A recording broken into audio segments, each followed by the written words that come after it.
Oui, Olivia, la gueule de l'emploi de David Abiker. Bonsoir David. Bonsoir Nicolas, bonsoir Olivia. Vous nous parlez ce soir d'un sujet difficile, le cancer au bureau. Ah, c'est la semaine nationale de lutte contre le cancer. Le cancer, sujet tabou. De moins en moins, Ben voilà, heureusement. mais on dit quand même le sujet cancer, sujet tabou, c'est ce qui se dit souvent. Alors, moi j'aime bien l'expression sujet tabou parce que quand vous entendez le mot sujet tabou à la radio ou à la télé, généralement, ça veut dire que le tabou est totalement brisé depuis longtemps. Mais non, on vous parle quand même du sujet tabou du cancer. Alors ce qui est plus tabou en revanche, c'est que non seulement le cancer rend malade, ça on le savait malheureusement, mais il rend aussi pauvre. Selon le deuxième rapport de l'Observatoire sociétal des malades de la Ligue contre le cancer, officiellement remis aujourd'hui à l'Élysée à François Hollande, les aides financières versées aux malades pauvres ont progressé de 8%.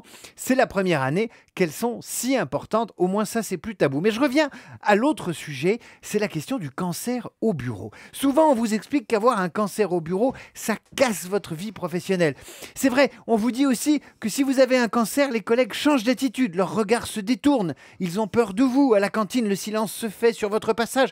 J'exagère à peine et bien sûr, vous pouvez renoncer à votre carrière. Le cancer, ça serait pire qu'être enceinte au bureau, en fait. Pire qu'être enceinte. Ben moi, j'y crois pas. Le plus souvent, quand on va au bureau avec son cancer, c'est le cas quand même de 20% des malades qui continuent à bosser pendant le cancer. Eh bien, les collègues sont gentils, ils sont attentionnés, ils sont délicats, ils sont plus prévenants qu'autrefois.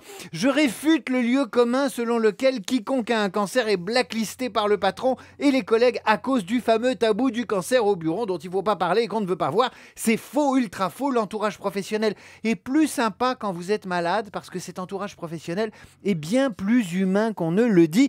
Alors vous et votre cancer, profitez-en. Faites-vous chouchouter par les collègues, exigez leur compassion, leur affection, leur soutien, faites votre Calimero parce qu'ils comprendront le vrai tabou qu'on ne brise pas sur le cancer au bureau. C'est que les gens sont bien plus sympas qu'on ne le croit, bien plus solidaires, bien plus attentionnés qu'on ne le dit. Quant à vous qui m'écoutez, si vous êtes malade, profitez-en pour vous faire dorloter. Moi, j'ai testé le cancer au bureau il y a quelques années, ça marche, les collègues sont plus gentils. La semaine du cancer, c'est toute l'année quand on est malade, mais qu'on peut toujours aller au bureau. Et retenez ce dicton exclusif que j'ai inventé pour Europe 1, Nicolas, le cancer ne s'use que si l'on s'en sert. Et pour être clair, David, quand vous dites « moi j'ai testé le cancer au bureau », ça veut dire ça veut dire que j'ai testé un cancer au bureau il y a quelques années et mon patron comme mes collègues ont été formidables. Et voilà, la preuve qu'il n'y a pas de tabou. Merci beaucoup, David Abiker. Nicolas Canteloup, maintenant le